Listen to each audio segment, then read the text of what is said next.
बिस्मिल्लाहिर्रहमानिर्रहीम। अस्सलाम वालेकुम। एक लीडर और एक गीदड़ में यही फ़र्क होता है। एक लीडर अपनी फ़हम फ़रासत के साथ मामलात को ट्रुथ के साथ डील करता है और उसको मुंतकी अंजाम तक पहुंचाता है। अब जहां पे इमरान खान बैठ के बात करके समझाता है, इमरान खान का इंतज़ार करते थे इंटरनेशनल फोरम्स, उनकी बात उसकी सुनते थे कि हाँ जी ये जो बात करेगा ये बिल्कुल ट्रुथ पे मबनी होगी, रियलिटी पे मबनी होगी, और उसको सुनते थे। और दूसरी तरफ हमारे शहबाज शरीफ साहब एसईओ कॉन्फ्रेंस में गए हुए हैं, कभी वो कुछ तमाशे कर रहा है, कभी कुछ कर रहा है, कभी उसका माइक नहीं सेट हो रहा है, कभी इधर को देख रहा है, कभी उधर को देख रहा है। और दूसरी तरफ इमरान खान था, जब वो वज़ीर आज़म था तो उसको अमेरिकी सदर डोनाल्ड ट्रंप ने उसके साथ मिलके ये जो सदी की सबसे बड़ी जंग थी, जिसने हमारे हर घर में आना था, जिसमें मुसलमानों का कबाड़ा निकाल देना था, जिसने मुसलमानों के सारे मुल्कों का ऐसी की तैसी फेर देनी थी, और उसने उसके साथ मिलके उस जंग को ख़त्म किया। फिर ये जंग यहीं नहीं रुकनी थी, ये जंग जितने भी एशियन मुस्लिम कंट्रीज़ हैं वहाँ तक जानी थी, इवन के चाइना तक जानी थी। लेकिन एक लीडर जो फ़हम फ़रासत रखता है वो फिर अपनी इस दूर अंदेशी से मामलात को इस ऐसे तरीके से हल करता है, समझा लेता है बात को। और दूसरी तरफ ये देखें, जंग का वैसे भी ये एक असूल होता है कि जब आप जीत रहे होते हैं तो आप मज़ीद उसको प्रेशराइज करते हैं और अपनी बातें मनवाते हैं। जैसे कि इंडिया ने, जैसे कि तालिबान ने इतनी लंबी जंग लड़ी और फिर एंड तक लड़ी और प्रेशराइज करते गए और कुछ नहीं सूझ रहा था उनको। एट दी एंड उन्होंने अपने सारे मुतालबात, वो एक न्यूट्रल वेन्यू तलाश कर रहे थे, कभी टर्की की बात, कभी कुछ किसी की बात की। फाइनली कतर में बैठ के एक ऐसा वेन्यू तलाश किया गया कि वहाँ पे मुज़ाकरात हुए, अमेरिकन और उनके सारे मामलात ख़त्म हो के जंग ख़त्म हुई। और ये बहुत बड़ा अल्लाह का शुक्र हमें अदा करना चाहिए। अदरवाइज़ अमेरिका तो 100 साल की प्लानिंग बना के आया था कि इस खत्ते में बैठना है और इस खत्ते को आग में लपेटना है। हमारे सारे ये कंट्रीज़ जो हैं ये आग की लपेट में आने थे, लेकिन एक लीडर की फ़हम फ़रासत की वजह से वो हमारे घरों से जंग दूर हो गई और आज हम सुकून से बैठे हुए हैं।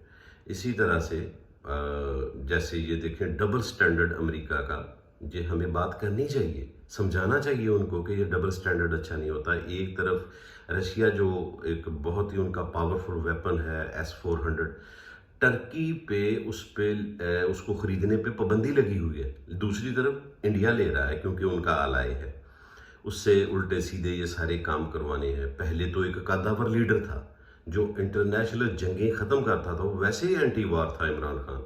लेकिन अब मोदी जैसा छोटा कद का लीडर वो ये बात तो नहीं कर सकता।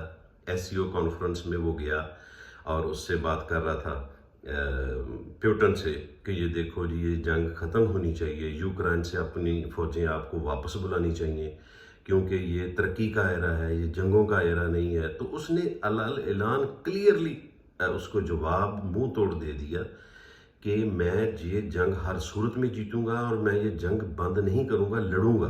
क्योंकि वो वहाँ अब अमेरिका उससे ये काम ले रहा है, क्योंकि आने वाले वक्त में बहुत बड़ा प्रॉब्लम हो रहा है। आप भी देख लें, गैस की 500% प्राइसेस बढ़ गई हैं यूरोप में, और यूरोप में तो बहुत ज़्यादा सर्दी पड़ती है और वो इसके आदी नहीं है सर्दी को बर्दाश्त करने के। पाकिस्तान में भी आपने देखा होगा जब ज़्यादा सर्दी पड़ रही है तो ज़्यादा अमवात होना शुरू हो जाती हैं, तो वो इसके आदी नहीं है। 500% गैस की कीमतें बढ़ गई हैं और वो उनका एक बंदा जाता है रशिया का कि वो सारी गैस के वो जो मीटर सा होता है उसको ज़ीरो पे कर देता है। तो यूरोपीय यूनियन में एजिटेशन हो रहा है। कभी उनकी तारीख में ऐसा नहीं होता था कि एजिटेट हो प्राइसेस की वजह से। लोग बिल जला रहे हैं, डस्टबिन में फेंक रहे हैं, जला रहे हैं, बिल पे करने को तैयार नहीं है। और हम इधर कौन सा तमाशा कर रहे हैं कि एक अच्छा खासी चलती हुई हुकूमत, एक अच्छा खासा कद वाला लीडर जिसके ऊपर करप्शन का एक भी दाग नहीं है, और उसको हटा दो, इसको ले आओ, उसको आगे कर दो, उसको पीछे कर दो। यही फ़र्क होता है एक लीडर और एक गीदड़ में, और हम इन्हीं चक्रों में पड़े हुए हैं। अच्छा اگر مجھے پورا یقین ہے کہ اگر عمران خان آج ہوتا تو اس کا کوئی نہ کوئی سلوشن ضرور نکالتا. کبھی وہ دیکھو ٹو دی پوائنٹ وہ سچی بات کرتا تھا. یورپی یونین کا میڈیا سیل، امریکن میڈیا والا کبھی ایبسلیوٹلی ناٹ سنتا ہے، کبھی کچھ عمران خان سے سنتا ہے. وہ کہتا تھا کہ آپ کا ڈبل سٹینڈرڈ کیوں ہے؟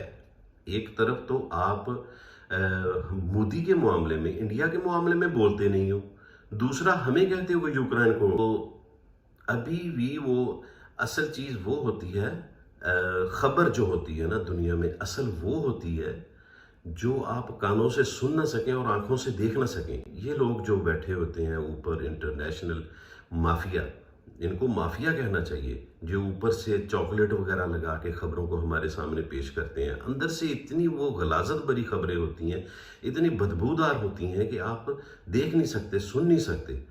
تو جرمنی نے یوکرائن کو ہتھیار دیے ہیں اور اسی سے پوٹن کا پارا چڑھ گیا ہے. وہ کہتا ہے کہ یہ ایس سی او کانفرنس ختم ہوتی ہے تو میں جا کے، آپ نے ریڈ لائن کراس کی ہے. ابھی وہی دور آ رہا ہے جو لکڑیاں جلانے والا دور تھا یورپ میں. اتنی زیادہ گیس بڑھ رہی ہے، اور میں بھی سردیوں میں وہ نہ بھی دے تو وہ ایس سی او کانفرنس کے بعد وہ جا کے کہتا ہے کہ میں جب جاؤں گا تو میرے جواب کا آپ انتظار کریں. تو پیسہ اور اختیار جب آتا ہے تو بہت سارے لوگ اس سے کہتے ہیں کہ انسان بدل جاتا ہے، پھر اوقات کا پتہ چلتا. اوقات کا پتہ نہیں چلتا، تب انسان ایکسپوز ہو جاتے ہیں کہ وہ کس طرح کی کیٹیگری تھی، کہ پھر نکھر کے سامنے آ جاتے ہیں. تو بڑی بڑی عالمی طاقتیں ہیں، یہ ایکسپوز ہو کے ایک بائی ایک، ون بائی ون ایکسپوز ہو کے سامنے آ رہی ہیں کہ ڈبل سٹینڈرڈز ہیں ہر جگہ پہ. ادھر روبل اور جو چائنیز کرنسی ہے اس میں وہ کہہ رہا ہے کہ میں آپ کو گیس بیچنے کے لیے تیار ہوں. دیکھو اس کی اسٹریٹجی، وہ ایک لیڈر ہے پیوٹن، اس نے دنیا کو مات دی ہے. اس کو ڈچ کرنے کے لیے سارے گئے تھے یہ عالمی طاقتیں، لیکن اس نے کیا کیا؟ دوسری طرف سے گیس کو یوز کر کے، اس کو ایز اے ہتھیار یوز کر کے، اس کا روبل تو فرض کریں 150 پہ تھا، اس کو تو 250 پہ ہونا چاہیے، تو آج وہ 60 پہ ہے. میں بھی آنے والے وقت میں جیسے وہ ڈچ کر رہا ہے، ان کو گردن سے پکڑا ہوا ہے یورپی یونین کو، نیکسٹ آنے والے وقت میں ہو سکتا ہے یہ 40-50 پہ بھی اس کا روبل آ جائے. تو وہ ہر لحاظ پہ ایک ون ون سچویشن میں ہے. ہمیں یہ ڈبل سٹینڈرڈ والے لوگوں کو ایکسپوز کرنا ہے تاکہ یہ نکھر کے سامنے آئیں اور راہ راست پہ چلیں. جیسے عمران خان نے جب بھی عالمی فورم پہ جاتا تھا، ایک تھرڈ ورلڈ کنٹری کا پرائم منسٹر، اس سے توقع عالمی لیڈر، عالمی طاقتوں، جو فرسٹ ورلڈ لوگ ہیں، فرسٹ ورلڈ کنٹری کے لیڈرز تھے، وہ اس سے توقع لگاتے تھے کہ یہ جنگیں ہماری ختم کرے گا. اینی وے میرا خیال یہ میسج آپ تک میں کنوے کرنے میں کامیاب ہو گیا ہوں. اگلے ویلاگ میں مزید ایکسپوز کریں گے یہ جو انٹرنیشنل طاقتیں ہیں کہ یہ کیسے کھلواڑ کرتی ہیں، کیسے یہ باتوں کے ساتھ معاملات کو بگاڑتی ہیں، کہتی کچھ اندر کھاتے کرتی کچھ. اپنا اور اپنا خیال کیے. السلام علیکم.